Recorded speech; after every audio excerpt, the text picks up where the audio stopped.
Y deforestation. So last video में हमने हमारा जो चैप्टर नंबर 4 है क्लास 9th हिस्ट्री का वो स्टार्ट किया था, जिसमें हमने देखा था कि इस पूरे चैप्टर में हम बेसिकली फॉरेस्ट सोसाइटीज़ के बारे में पढ़ेंगे और किस तरीके से जो कॉलोनियलिज्म है, जो एक तरीके से जो ब्रिटिशर्स हमारे देश पे कब्जा कर रहे थे, हमारे देश को कंट्रोल कर रहे थे, उस पूरे टाइम का क्या इफेक्ट पड़ा हमारे फॉरेस्ट सोसाइटीज़ पर। तो ये सारी चीज़ें हम इस पूरे चैप्टर और फिर हमने उसमें ये डिस्कस किया था कि जब हम अपने आसपास देखते हैं तो हमें बहुत सारी ऐसी चीज़ें नज़र आती हैं जो कि फॉरेस्ट से आई हैं और बिना फॉरेस्ट के हम उन चीज़ों को इमेजिन नहीं कर सकते। वो सारी चीज़ें जो हैं हमारे लाइफ में बहुत ही इंपॉर्टेंट रोल प्ले करते हैं और इसका मतलब जो फॉरेस्ट हैं वो हमारे लिए काफ़ी इंपॉर्टेंट रोल प्ले करती हैं।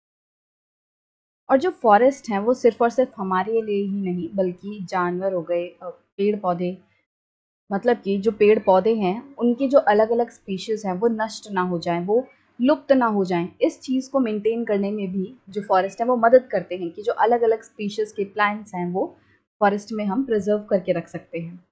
साथ ही साथ जो बर्ड्स वगैरह हैं उनको भी जो फॉरेस्ट है वो शेल्टर प्रोवाइड करता है, हमारे एनवायरनमेंट को क्लीन करने में मदद करता है, बारिश लाने में मदद करते हैं। तो बहुत सारे ऐसे फ़ायदे हैं फॉरेस्ट के जो हमें मिलते हैं। बट हो क्या रहा है, जैसे ही हम मॉडर्न वर्ल्ड की बात करते हैं तो हम इंडस्ट्रियलाइजेशन वगैरह की बात करना शुरू करते हैं और उस इंडस्ट्रियलाइजेशन की वजह से क्या हुआ, फैक्ट्रीज वगैरह सेटअप होने लगी।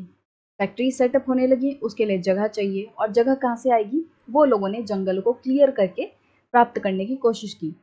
तो लोगों ने क्या किया, जो जंगल थे बड़े बड़े उनको क्लियर करना शुरू किया और वहाँ पे फैक्ट्रीज जो है सेटअप की।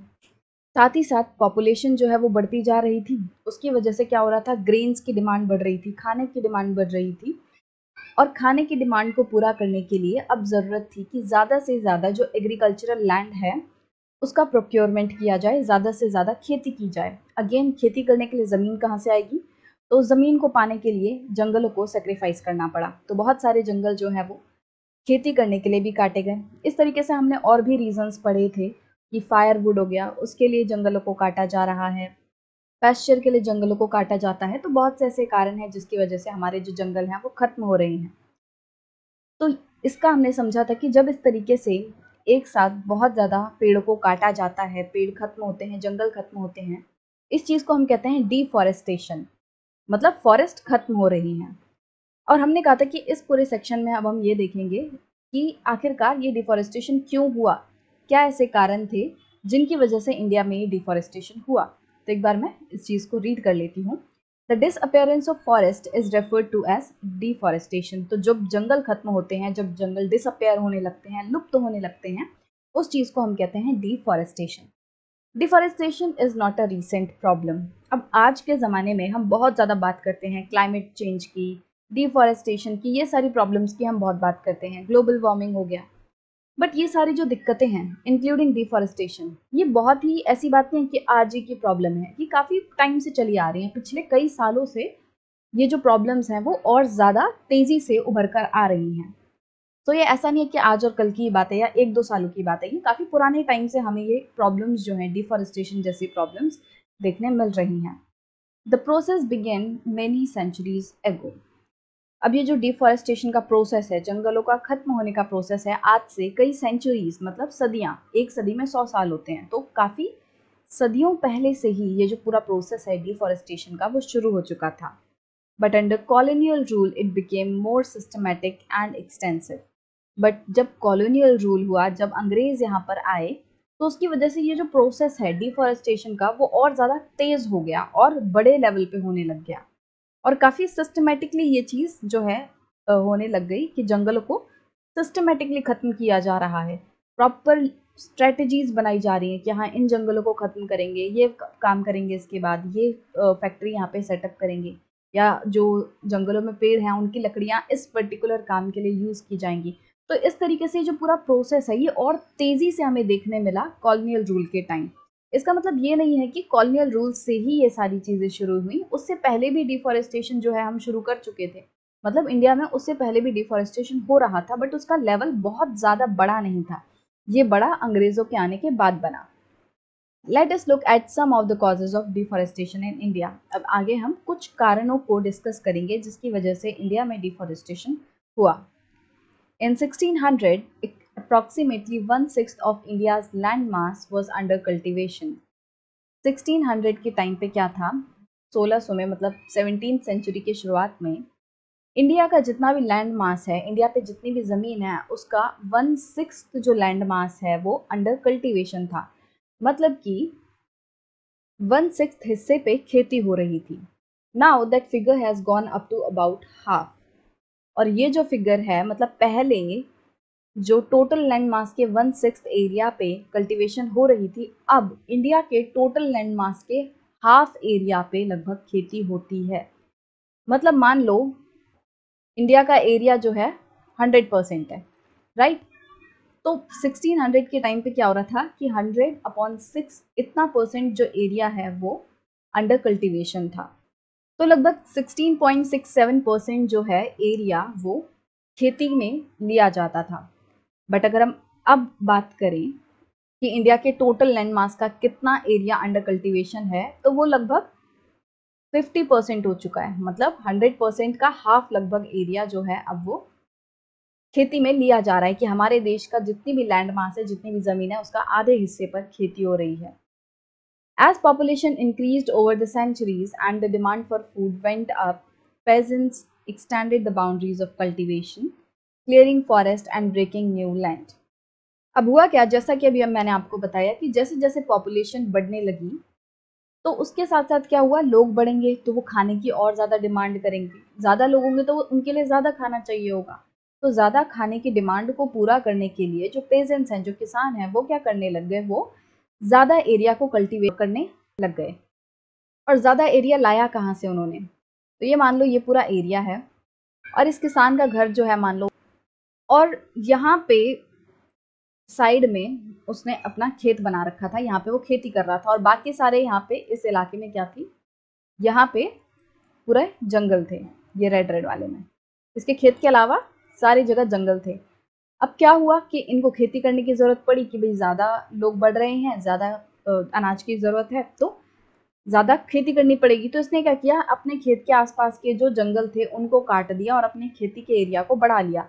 अब वो इस पूरे बड़े एरिया पे खेती करने लग गया। तो गांव में ऐसा तो है नहीं कि सिर्फ एक ही पर्सन होगा, जो बाकी और पर्सन थे वो भी सेम चीज़ करने लग गए। इससे क्या हुआ, एक साथ बहुत बड़ा जो एरिया है जंगलों का वो साफ होने लग गया। बहुत सारे जंगल जो हैं वो एक साथ खत्म होने लग गए। In the colonial period, cultivation expanded rapidly for a variety of reasons. और colonial period में अगर हम ब्रिटिशर्स के टाइम की बात करें, तो ये जो कल्टीवेशन है, खेती जो है, वो और भी ज़्यादा तेज़ी से बढ़ने लगी अलग अलग कारणों की वजह से।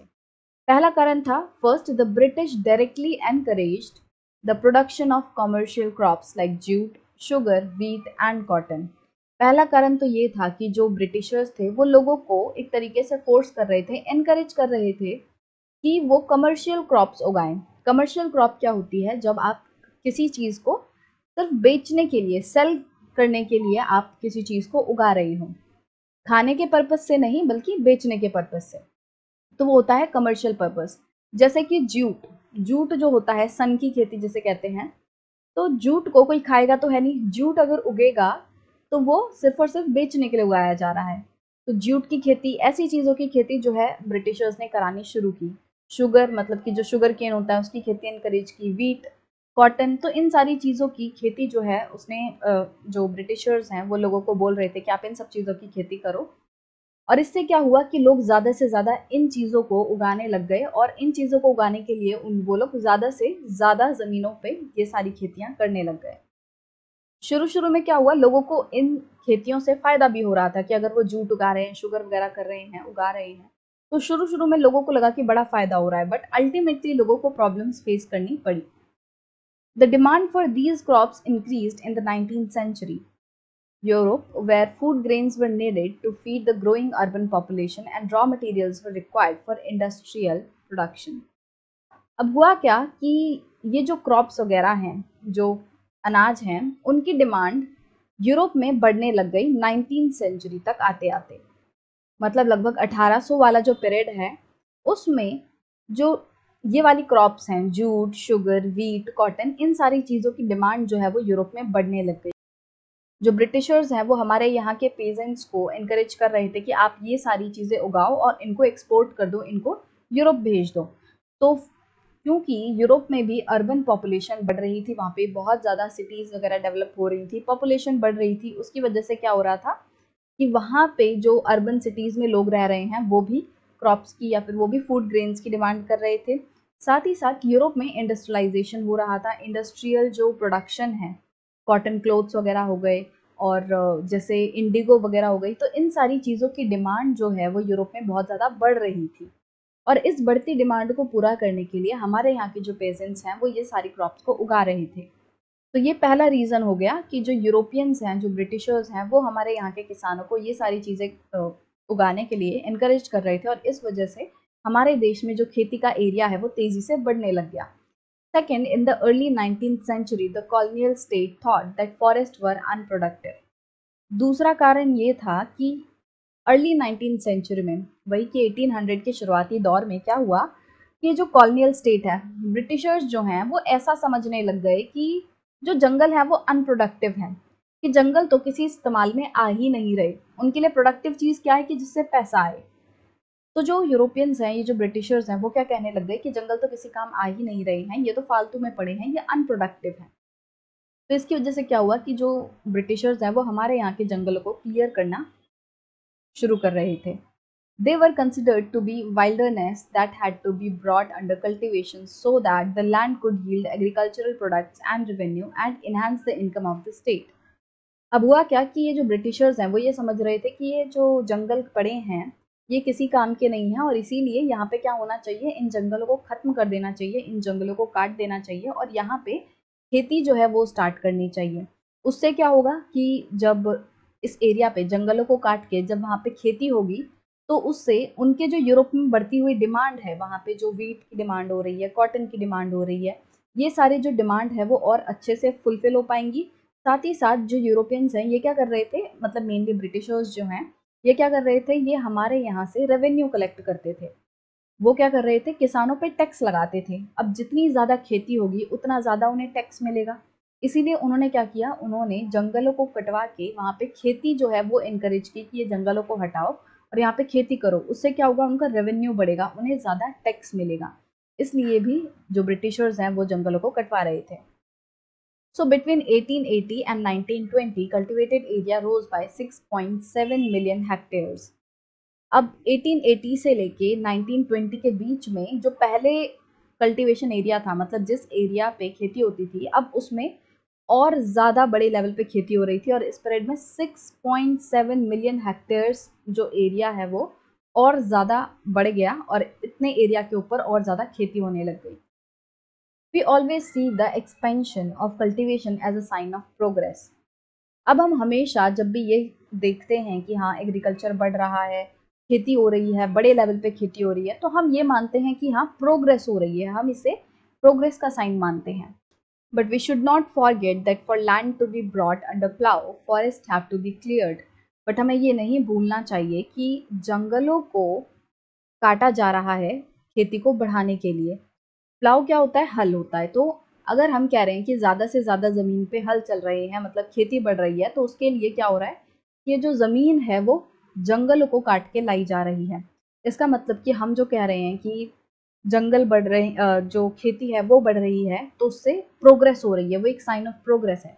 बट एक्चुअली क्या हो रहा है कि हम नेचर वाइज पीछे जा रहे हैं, हम एनवायरनमेंट को नुकसान पहुंचा रहे हैं, हम जंगलों को नुकसान पहुंचा रहे हैं और अल्टीमेटली हम खुद को ही नुकसान पहुंचा रहे हैं। तो ये चीज़ भी हमें ध्यान रखनी होगी। सो यहाँ पे ये बॉक्स 1 दिया हुआ है, इसको भी डिस्कस कर लेते हैं। अब देखो, आपको हो सकता है मेरी वीडियोस जो हैं वो बहुत ज़्यादा लंबी लग रही हों, तो उसके लिए आप जब मैं ये बॉक्स वगैरह अगर डिस्कस करें तो आप स्किप कर दो। बट मैं एक्चुअली ये चाहती हूँ कि जो भी चीज़ें एटलीस्ट एनसीईआरटी में दी हुई हैं जिससे और अंडरस्टैंडिंग इन्हांस हो सकती है, तो वो चीज़ डिस्कस कर लेते हैं एक बार। भले ही ये चीज़ें एग्जाम में ना पूछी जाएँ, बट जब आप एग्जाम में आंसर लिखोगे तो कहीं ना कहीं आपको और बेटर आंसर लिखने में ये चीज़ें हेल्प करेंगी, क्योंकि आपके दिमाग में एग्जाम्पल्स हैं, आपको और क्लियर अंडरस्टैंडिंग जो है वो हो रखी है। So the absence of cultivation in a place does not mean the land was uninhabited. अब क्या होता है कि अगर किसी जगह पे कल्टीवेशन नहीं हो रही है, तो उसका मतलब ये नहीं है कि वो जगह अनइनहैबिटेड है, मतलब कि वहाँ पे कोई रह नहीं रहा हो। भले ही वहाँ पे खेती नहीं हो रही, बट उसका मतलब ये नहीं है कि वहाँ पे कोई रह भी नहीं रहा हो। In Australia, when the white settlers landed, they claimed that the continent was empty of terra nullius. अब जब पहली बार जो वाइट सेटलर्स हैं, मतलब एक तरीके से जो गोरे लोग हैं, जब वो ऑस्ट्रेलिया आए तो उन्होंने ये क्लेम किया, उन्होंने ये दावा किया कि ये जो कॉन्टिनेंट है, जो ऑस्ट्रेलिया है, वो पूरा का पूरा खाली है, वहाँ तो कोई रहता ही नहीं है। In fact, they were guided through the landscape by aboriginal tracks and led by aboriginal guides. But हकीकत ये थी कि ऑस्ट्रेलिया में जिन रास्तों के थ्रू वो घूम रहे थे, जब वो इधर उधर देख रहे थे, तो वो जो ट्रैक्स वगैरह हैं जिनको वो यूज़ कर रहे थे, जिनकी वो मदद ले रहे थे, जिनके हेल्प से वो एक प्लेस से दूसरे प्लेस पे जा रहे थे, वो एक्चुअली आदिवासियों ने बनाए हुए थे, वो वहाँ के रहने वाले आदिवासियों के बनाए हुए थे। The different aboriginal communities in Australia had clearly demarcated territories. अब जो डिफरेंट एबोरिजिनल कम्युनिटीज़ थी वहाँ पे, मतलब एक तरीके से जो अलग अलग ऑस्ट्रेलिया में आदिवासी कम्युनिटीज़ थी, उन्होंने अपनी अपनी टेरिटरीज जो है वो क्लियरली मार्क करके रखी हुई थी। The Ngarrindjeri people of Australia plotted their land along the symbolic body of their first ancestor Ngurunjeri.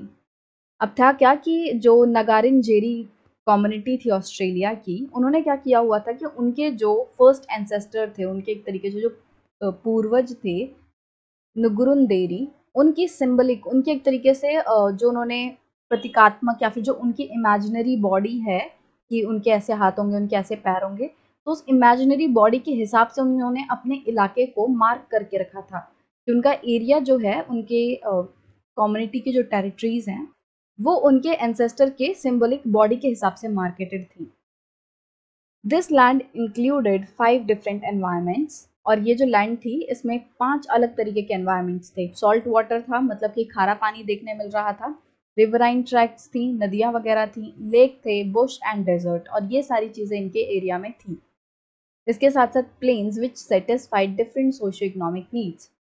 तो रिवराइन ट्रैक्स हो गई, salt water, lake, bush and desert and plains, तो ये सारी चीज़ें इनके मार्क्ड एरिया में थी और ये इनकी अलग अलग ज़िंदगी की ज़रूरतों को पूरा कर रही थी। तो बेसिकली ये बॉक्स आपको क्यों दिया गया है, ये बताने के लिए कि जब ये ब्रिटिशर्स वगैरह इधर उधर घूम रहे थे, अलग अलग जगहों पे जा रहे थे, इंडिया में नहीं बल्कि जो दूसरे देश हैं उनमें भी क्या हो रहा था कि इनको लग रहा था कि यहाँ तो कोई रहता ही नहीं है, जंगल ही जंगल है, यहाँ तो कोई यहाँ पे रहने वाला नहीं है, ये अनइनहैबिटेड जगहें हैं। बट एक्चुअल में क्या था कि वहाँ पे आदिवासी रह रहे थे जो कि इनको दिख नहीं रहे, वो तो घने जंगलों में रह रहे हैं।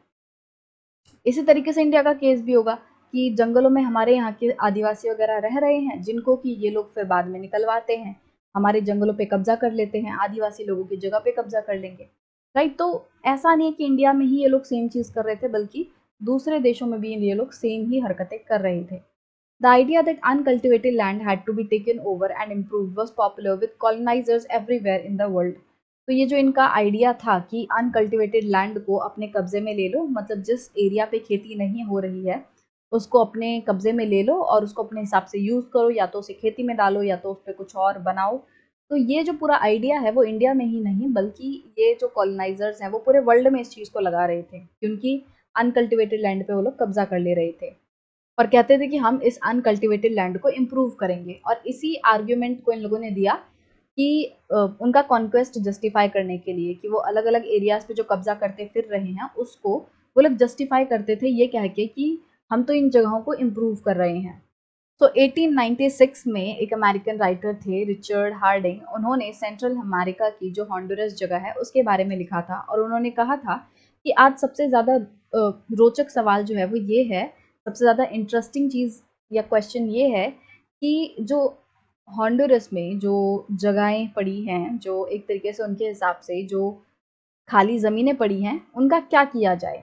तो ये सवाल उन्हें बहुत इंटरेस्टिंग लग रहा है। वो कहते हैं कि या तो इन ज़मीनों को उस ग्रेट पावर को दे दिया जाए जो कि इसका बहुत अच्छे से इस्तेमाल कर सकती है और उससे अकाउंट में टर्न कर सकती है, मतलब उससे पैसा जनरेट कर सकती है, या फिर इन ज़मीनों को उन्हीं के पास रहने दिया जाना चाहिए जो कि इनके ओरिजिनल ओनर्स हैं, who fails to understand its value, जिनको कि इन जगहों की कीमत समझ नहीं आ रही है। तो वो कह रहे हैं कि या तो इन खाली ज़मीनों को हम ब्रिटिशर्स या फिर जो अमेरिकाज हैं या ऐसे लोग हैं जो कि इस पे खेती वगैरह करेंगे या उसको और उससे पैसा कमाएंगे उनको दे देना चाहिए, या फिर इन ज़मीनों को उन्हीं के पास रहने देना चाहिए जो कि इनके ओरिजिनल ओनर्स हैं। और रिचर्ड के हिसाब से जो ओरिजिनल ओनर्स हैं उनको इस ज़मीनों की वैल्यू नहीं पता है। वो कहते हैं कि जो ओरिजिनल ओनर्स हैं वो सेंट्रल अमेरिका के सैमी बारबेरियंस लोगों की तरह हैं, जिनके घर में बहुत ही अच्छा अच्छा फर्नीचर वगैरह पड़ा हुआ है, बट उन्हें ये बिल्कुल भी नहीं समझ आ रहा कि इस फर्नीचर से किस तरीके से वो कंफर्ट कर सकते हैं या उसकी क्या वैल्यू है, क्या यूज़ है। तो इस तरीके से वो यहाँ के जो ओरिजिनल ओनर्स हैं उनको कंपेयर कर रहे हैं कि इनको अपनी ज़मीनों की कीमत पता ही नहीं है। अब इसके 3 साल बाद ही क्या हुआ कि जो American owned United fruit company थी वो फाउंड की गई, उसको स्टार्ट किया गया। और इसने क्या किया, इसने सेंट्रल अमेरिका में बनाना जो केले हैं वो उगाना शुरू किया। और इस कंपनी ने वहाँ की ये जो हॉन्डुरस या फिर जो सेंट्रल अमेरिका की जो जगहें हैं, जो यहाँ के इलाके हैं, देश हैं, उन पे इस तरीके से कब्जा कर लिया था कि वहाँ की गवर्नमेंट जो है वो बनाना रिपब्लिक के नाम से जाने लग गई। तो कंपनी का इतना ज़्यादा असर हुआ, जिस तरीके से हम देखते हैं कि हमारे यहाँ पे ईस्ट इंडिया कंपनी आई और उसने पूरे तरीके से हमारे यहाँ की गवर्नमेंट पे कंट्रोल कर लिया। इसी तरीके से ये जो कॉलोनियल पावर्स हैं ये दूसरे जगहों पे वर्ल्ड के अलग अलग पार्ट्स में भी सेम काम कर रही थी, और ये जंगलों को अनप्रोडक्टिव समझ रही थी और उन्हें अपने अंडर या फिर अपने कब्जे में लेकर उन पे खेती करना वो चाह रही थी। सो बेसिकली इस सेक्शन में हमने ये जानने की कोशिश की कि इंडिया में किस तरीके से किन किन कारणों की वजह से डिफॉरेस्टेशन जो है वो हो रहा था। तो अभी हमने डिफॉरेस्टेशन का पहला कारण डिस्कस किया है, जो कि है लैंड टू बी इम्प्रूव्ड, जिसका मतलब ये है कि हमारे देश में क्या हो रहा था कि ज़्यादा से ज़्यादा लैंड जो है वो एग्रीकल्चरल पर्पज़ के लिए यूज़ की जा रही थी। तो हमने स्टार्ट किया कि डिफॉरेस्टेशन जो है वो क्यों हो रही है, राइट। अब इसका हमने पहला रीज़न देखा कि जो एग्रीकल्चरल लैंड है वो इम्प्रूव हो रही है, वो ज़्यादा से ज़्यादा जो एग्रीकल्चरल लैंड है वो बढ़ रही है। फिर हमने इसके अंदर देखा कि एग्रीकल्चरल लैंड बढ़ने के क्या कारण हैं, कि क्यों एग्रीकल्चरल लैंड बढ़ रही है। हाँ, हमें ये तो समझ आ गया कि डिफॉरेस्टेशन हो रही है क्योंकि ज़्यादा से ज़्यादा ज़मीन पे खेती हो रही है, बट हमें ये भी तो समझना है कि क्यों ज़्यादा से ज़्यादा ज़मीन पे खेती हो रही है। तो उसके लिए हमने पहला रीज़न ये देखा कि क्योंकि पॉपुलेशन बढ़ रही है। तो पॉपुलेशन बढ़ने के साथ क्या होगा, ज़्यादा ग्रेन की डिमांड होगी और उसकी वजह से ज़्यादा जो एग्रीकल्चरल लैंड है वो ऑक्यूपाई करनी पड़ेगी या ज़्यादा से ज़्यादा ज़मीन पे खेती करनी पड़ेगी। दूसरा रीज़न हमने ये देखा कि जो ब्रिटिशर्स हैं वो भी क्या कर रहे थे, वो हमारे यहाँ के लोगों को इनकरेज कर रहे थे कि वो ज़्यादा से ज़्यादा लैंड पे खेती करें एंड इवन कमर्शियल क्रॉप्स उगाएं। और फिर हमने देखा कि जो ब्रिटिशर्स हैं वो क्यों इनकरेज कर रहे थे। ठीक है, तो ये आप मैप जो है थोड़ा सा समझ लो, जो मैं माइंड मैप एक तरीके से या फ्लो चार्ट जो मैं बना रही हूँ। तो फिर ब्रिटिशर्स क्यों एनकरेज कर रहे थे कि ज़्यादा से ज़्यादा लैंड जो है वो एग्रीकल्चरल पर्पस के लिए यूज़ की जानी चाहिए। उसका पहला कारण ये था कि जो यूरोपियन डिमांड्स हैं वो बढ़ रही थी। यूरोप में जो कमर्शियल चीज़ें हैं, चाहे शुगर हो, जूट हो, कॉटन हो, इन सभी चीज़ों की डिमांड बढ़ रही थी और उन डिमांड्स को पूरा करने के लिए जो ब्रिटिशर्स हैं वो हमारे यहाँ के पेजेंट्स को बोल रहे थे कि तुम ज़्यादा से ज़्यादा खेती करो। और ब्रिटिशर्स का इस चीज़ पे मतलब लैंड को ज़्यादा एग्रीकल्चरल पर्पज़ के लिए यूज़ करने पे जोर देने का दूसरा कारण ये था कि इन्हें लग रहा था कि फॉरेस्ट जो हैं वो अनप्रोडक्टिव हैं, राइट। तो हमने क्या देखा, पहले ये देखा कि डिफॉरेस्टेशन का क्या कारण है। उसका पहला कारण ये है कि एग्रीकल्चरल लैंड बढ़ रही है। अब एग्रीकल्चरल लैंड क्यों बढ़ रही है, उसका पहला कारण ये है कि पॉपुलेशन बढ़ रही है। दूसरा कारण यह है कि ब्रिटिशर्स एनकरेज कर रहे थे। अब ब्रिटिशर्स क्यों एनकरेज कर रहे थे, क्योंकि यूरोपियन जो देश हैं वहाँ पे डिमांड बढ़ रही थी चीज़ों की और इनको लग रहा था कि फॉरेस्ट जो है वो अनप्रोडक्टिव है। तो ये पूरा समराइज हो गया कि अभी हमने क्या पढ़ा। अब इसी तरीके से हम नेक्स्ट वीडियो में दूसरा कारण पढ़ेंगे डिफॉरेस्टेशन का, कि पहला रीज़न ये हो गया कि एग्रीकल्चरल लैंड बढ़ रही है। अब नेक्स्ट वीडियो से हम दूसरा रीज़न डिस्कस करेंगे कि दूसरा रीज़न क्या है डिफॉरेस्टेशन का।